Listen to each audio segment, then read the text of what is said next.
takut untuk mengubah fakta-fakta sejarah yang telah lama tertulis di dalam begitu banyak buku-buku sejarah, fakta-fakta yang ditinggalkan oleh penjajah kita.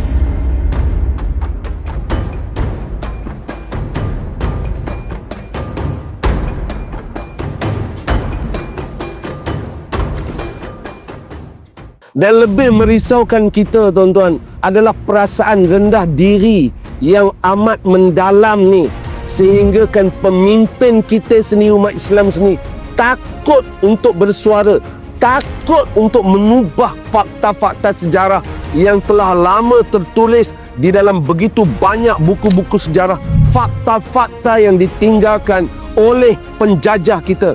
Kita tak berani mengubahnya. Ini maksud saya, kerana begitu lama dijajah, menghilangkan jati diri kita.